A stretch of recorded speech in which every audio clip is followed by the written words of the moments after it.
প্রেমময় শ্রী শ্রী ঠাকুর পরমারাধ্য জগজ্জননী শ্রী শ্রী বড়মা পরম পূজ্যপাদ শ্রী শ্রী বড়দা পরম পূজ্যপাদ শ্রী শ্রী আচার্যদেব সবিজ্ঞর শ্রীচরণ অরবিন্দর অনন্ত পরিবার প্রণাম নিবেদন করছে।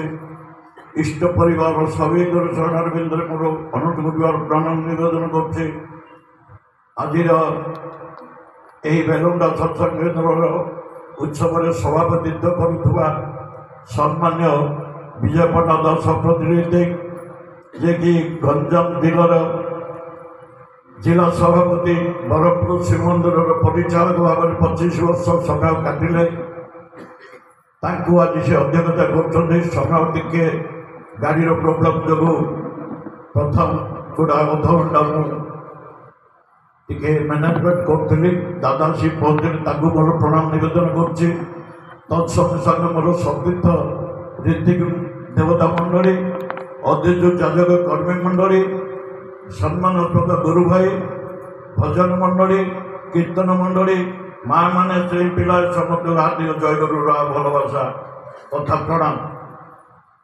ଆଜିର ପବିତ୍ର ସତ୍ସଙ୍ଗ এই স্থানীয় প্রশাসক সকলেটর মধ্যে বালোডা পুলিশ, ভঞ্জনগর পুলিশ,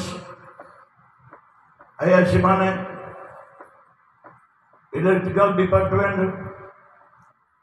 আমার পিএইচডি এনএসি সমস্ত আমাকে সহযোগ করছেন। সেମାନଙ୍କ ପାଖରେ ମୋର କୃତଜ୍ଞତା ଜଣାଉଛି।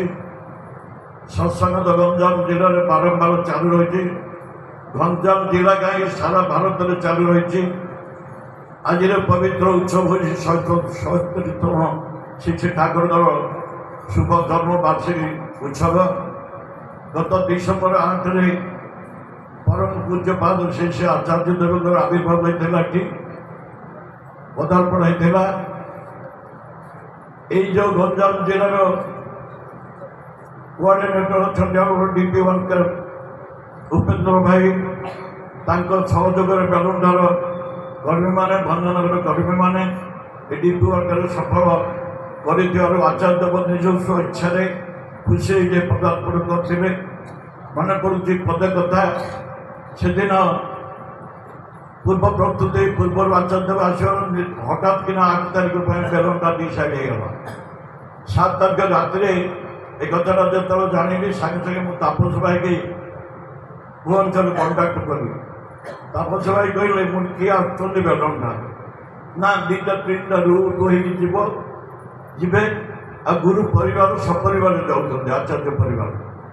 ଆପଣ ସମସ୍ତଙ୍କ ପାଇଁ ପ୍ରଣାମ ପାଠ୍ୟ ପାଇଁ ବ୍ୟବସ୍ଥା କରିଥିବେ, ସମସ୍ତେ ଯାଇପାରନ୍ତି। ମନ ଭିତରେ ସେ ଉଙ୍କି ମାରିଲା। ସେଦିନ ପୂର୍ବ ପ୍ରସ୍ତୁତି 4-6 ଦିନ ଭିତରେ ଯେଉଁ ସେଇ ତାଙ୍କର ନିର୍ଦ୍ଦେଶରେ, ତାଙ୍କର ଆଶୀର୍ବାଦରେ ସର୍ବାଙ୍ଗ ସୁନ୍ଦର ଭାବରେ ଆମେ ପ୍ରସ୍ତୁତି ହେଲୁ। ଦିନ 11ଟାରେ ସେଦିନ ଶୁଣିଲୁ ପୂଜ୍ୟ ଅଭିନ୍ଦାସ ଦଶପଲ୍ଲା ମନ୍ଦିର ଦେଇ ଏଠି ଆସି ପହଞ୍ଚିବେ ସନ୍ଧ୍ୟାରେ। ମୁଁ ଭାଇମାନଙ୍କୁ ମାମାନଙ୍କୁ କହିଦେଇଥାଏ 9ଟା 10ଟାରେ ସମସ୍ତେ ଜମା ହେବେ। ଠାକୁରଙ୍କର ଇଚ୍ଛା ତ ମଙ୍ଗଳ, ଗୁରୁ ପରିବାରକୁ ଆମେ ସମୟ ପଚାରି ପାରିବା ନାହିଁ, କିନ୍ତୁ ସକାଳୁ ସନ୍ଧ୍ୟା ଯାଏ ରାତି 9-10 ପର୍ଯ୍ୟନ୍ତ ଆମେ ପ୍ରସ୍ତୁତି ରହିବା ମୁଁ ଅନୁରୋଧ କଲି। ଯାହା ହଉ 300-400 ଲୋକ ସେଦିନ ଜମା ହେଇକି ରହିବେ ରାତି 9ଟା ସୁଦ୍ଧା। ଦେଖାଯାଉ। ଅବିନ୍ଦାଙ୍କର ପ୍ରୋଗ୍ରାମ ଥିଲା। ଦଶପଲ୍ଲା ମନ୍ଦିର ଉଦ୍বোଧନ କରି ଅବିନ୍ଦା ବହୁତ ସମୟ ନେଇଗଲେ। ଶ୍ରୀ ଶ୍ରୀ ଆଚାର୍ଯ୍ୟ ତାପସାଗର ଗତ ଅନୁସାରେ ଆଚାର୍ଯ୍ୟଙ୍କ ଆସ୍ଥାନ, ପୂଜ୍ୟ ଅଭିନବ ବାବୁଙ୍କର ଆସ୍ଥାନ ବ୍ୟବସ୍ଥା ହେଇଥିଲା। ନିର୍ମଳା ଯଦି ଅନ୍ନଦା ଯଦି ଆସନ୍ତି, ତାଙ୍କ ପାଇଁ ମଧ୍ୟ ବ୍ୟବସ୍ଥା ହେଇଥିଲା। 3ଟା ପ୍ରଣାମୀ ସେ ଦେବା ପାଇଁ ମୋତେ ନିର୍ଦ୍ଦେଶ ଦେଇଥିଲେ। ସେ ଗୋଟେ ଟଙ୍କା ମଧ୍ୟ ପ୍ରଣାମୀ ନେଲେନି, କିନ୍ତୁ ନିର୍ଦ୍ଦେଶ ଥିଲା 3 ଜଣଙ୍କୁ ପ୍ରଣାମୀ ଅର୍ପଣ କରିବେ। ଏ ପରିପ୍ରେକ୍ଷୀରେ ମୁଁ ଯେଉଁ ମାଇଣ୍ଡ ସେଟ୍ କରିକି ଏଠି ପ୍ରସ୍ତୁତି ଥିଲୁ, କର୍ମୀ ଭାଇମାନେ, ଡିପି ୱାର୍କର ମାନେ, ମା ମୋର ଭାଇମାନେ, ହଠାତ୍ କିନା ମନ ଭିତରେ ଉଙ୍କି ମାରିଲା। ଏତେ ପ୍ରୋସେସିଂ ହେଲା, ଏତେ ଗର୍ଜିୟସ୍ ପ୍ରୋଗ୍ରାମ କରାହେଲା। ଅବିନ୍ଦା ଆସିବେ, ଆଚାର୍ଯ୍ୟଦେବ ଆସିବେ ନାହିଁ, ମନ ଭିତରେ ଟିକେ ଦୁଃଖ ଆସିଲା। ଦେଖୁ ଦେଖୁ ସେ ପ୍ରବଚରା এইপটে খড়িকোট রুট ଦେଇକିରି ଆସିଲେ। ଯାହା ହଉ ପରିଶେଷରେ ସନ୍ଧ୍ୟା 7ଟାକୁ 10 ମିନିଟ୍ ଅଛି ଖବର ପାଇଲୁ হঠাৎ আচার্য ইচ্ছা করছেন ଷୋଳଟାରୁ ଡାଇରେକ୍ଟ ବାହାରିଲେ ବେଲୁଣ୍ଡା ଯିଏ ବେଲୁଣ୍ଡାରୁ ଭଞ୍ଜନ ଯିଏ ଏଣ୍ଟାରି ପରିବାର ସାଙ୍ଗରେ ଯେଉଁମାନେ ଥିଲେ ଭଞ୍ଜନରେ ରହିଗଲେ ଆଚାର୍ଯ୍ୟଦେବ ଷୋଳଟାରୁ ଆସିକିରି ଏଠି ପହଞ୍ଚିଲେ। ଏଇ ଯେଉଁ ସେଦିନର ଭାବନାଟା ମନେ ପଡ଼ୁଛି ଯେ ମନେ ମନେ ମୋର ଟିକେ ଦୁଃଖ ହେଲା। ଅବିନ୍ଦ ଆସିବେ କିଛି ଦୁଃଖ ନାହିଁ, ଆହୁରି ଆନନ୍ଦ ଆସିବେ ଆହୁରି ଖୁସି। କିନ୍ତୁ ହେ ଆଚାର୍ଯ୍ୟଦେବ ତୁମ ପାଇଁ ଯେଉଁ ଏତେ ବ୍ୟବସ୍ଥା କରାହେଲା ତୁମ ଆସ୍ଥାନର ଅତି ଗର୍ଜେଛୁ ଶାସନତା କରୁ ଏଇଟା କ'ଣ ଶୂନ୍ୟ ରହିଯିବ? এই মনের বাসনাটা উপলব্ধি করি সেদিন সন্ধ্যা 7টায় আচার্য ফোন করে মু বেলুন্ডা ଯିବି। ଏ ତ ଠାକୁରଙ୍କର লীଳା ପ୍ରୋଗ୍ରାମ କରିଥିଲେ ଅବିନ୍ଦ ଆଚାର୍ଯ୍ୟଙ୍କର ପଦାର୍ପଣ ଦର୍ଶନ। ତେଣୁ ତାଙ୍କର ଗୁଣ କୀର୍ତ୍ତନ କରିବା ବହୁତ ଗୁଣ ଜ୍ଞାନୀ ରୀତି ବକ୍ତାମାନେ ଅଛନ୍ତି। ଆଲୋଚନା ଘଣ୍ଟା ଘଣ୍ଟା ଚାଲିବ, ସେ ଦିଗ ଦେଇକି ମୁଁ ଯାଉନି। ଆମ ଗହଣରେ ଅଛନ୍ତି ଆଜିର ମୁଖ୍ୟ ବକ୍ତା ପ୍ରଦୀପ କୁମାର ରାଉତ ଭାଇକି ଅନୁରୋଧ କରି ବିଜୟ ତାଙ୍କର ଶରୀର ଅସୁସ୍ଥ ହେଉଛି। ସେ ଅତି ପହରଦିନ ସୁଦ୍ଧା ତାଙ୍କର ଟିକେ ନେଗେଟିଭ ମୁଡ୍ ଥିଲା। ତେଣୁ ପ୍ରଦୀପ ଭାଇକି ସାଙ୍ଗେ ସାଙ୍ଗେ କହିଲି ତୁମେ ଆସିବ ବିଜୟ ତାଙ୍କର ଦେହ ନେଇକି ରହୁନି। ତଥାପି ବିଜୟ ତାଙ୍କୁ ମୁଁ ଛାଡ଼ିନି।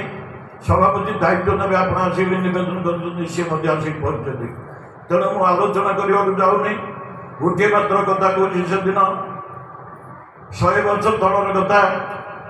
କେଷ୍ଟେସନର ଭଟ୍ଟାଚାର୍ଯ୍ୟ ଠାକୁର ସନ୍ଧ୍ୟା ବାଥରୁମରୁ ବାହାରିଲେ। କେଷ୍ଟେସନର ଭଟ୍ଟାଚାର୍ଯ୍ୟକୁ ଗୋଟେ ପାଣି ଡିଟେସନ ଡାକିଲେ। କେଶରା ଡିଟେସନଟା ଲେଖୁଛନ୍ତି। ହଠାତ୍ ଅର୍ଦ୍ଧସାହିତ ଅବସ୍ଥାକୁ ବନ୍ଦ କରିକି ଡିଟେସନଟା ପାଟି ବନ୍ଦ କରିଦେଇ ଠାକୁର ଅର୍ଦ୍ଧସାହିତ ଅବସ୍ଥାକୁ ଯାଉଛନ୍ତି। କେଷ୍ଟଟା ସାଙ୍ଗେ ଠିଆ ହେଉଛନ୍ତି, କଲମ ଖାତା ଥୋଇ ଦେଇଛନ୍ତି, ଠାକୁରଙ୍କୁ କୋଳାଗ୍ରତ କରିକି ଧରି ପକାଉଛନ୍ତି।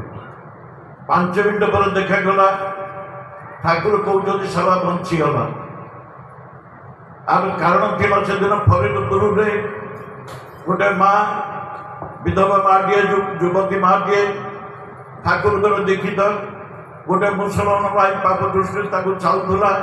ସେ ଯେତେବେଳେ ରାତିରେ ପାସ୍ ଉଠିଛନ୍ତି ସେତେବେଳେ ଯାଇ ତାକୁ ଆଟାକ୍ କରୁଛି। ସେ ଯେତେବେଳେ ଠାକୁର କୁରାଡ଼ି କରୁଛି, ଠାକୁର ସେତେବେଳେ ସ୍ତବ୍ଧ ହେଇଯାଇଛନ୍ତି। ତାଙ୍କର ସେ ଯେଉଁ ପାଣି ରଖିଦେଇଛନ୍ତି ସେତିକିରେ ଚାଲି ଯାଇଛନ୍ତି। ତାଙ୍କର ଶରୀରଟା ଅଛି କିନ୍ତୁ ଆତ୍ମାଟା ଚାଲି ଯାଇଛି ସେ ଫରିଦପୁର। ତାପରେ ଠାକୁର କହୁଛନ୍ତି ସଭା ଚାଲିଗଲା, ବଞ୍ଚିଗଲା।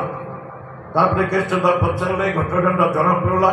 ତାପରେ ସେ ପାଣି ଟିକେ କମ୍ପ୍ଲିଟ୍ କରି ଠାକୁର ଏ ହେଉଛି ତ ଦୃଢ଼ ପୁରୁଷୋତ୍ତମର ଲୀଳା। ମୁଁ ତ ବକ୍ତା ଡାକିଛି, ବହୁତ ଜ୍ଞାନୀ ଗୁଣୀ ରୀତିକ ମଣ୍ଡଳୀ ଅଛନ୍ତି। ଆମର ସ୍ଥାନୀୟ ଧ୍ରୁବ ଭାଇ ଥିଲେ। ସମୟର ଅଭାବରୁ ସମସ୍ତଙ୍କୁ ସୁଯୋଗ ତ ଦିଆ ହେଇପାରୁନି। ଯାହା ହଉ ମୁଁ ଏତିକି କହି ମୋର ଆଲୋଚନା ସମାପ୍ତ କରୁଛି। ବକ୍ତା ମହୋଦୟ, ସଭାପତି ମହୋଦୟ ଅଛନ୍ତି, ଅନ୍ୟାନ୍ୟ ଆଲୋଚନା କରିବେ। ଆମେ ଠିକ୍ ଠାକୁରଙ୍କର ନିୟମ ନୀତି ଭିତରେ ସମସୀମା ଭିତରେ ସତ୍ସଙ୍ଗ ସମାପନ କରିବା। ସମସ୍ତଙ୍କର ଜୟଗୁରୁ ଜଣାଇ ମୁଁ ମୋର ବକ୍ତବ୍ୟ ସମାପ୍ତ କରୁଛି। ବନ୍ଦ କରୁଛି।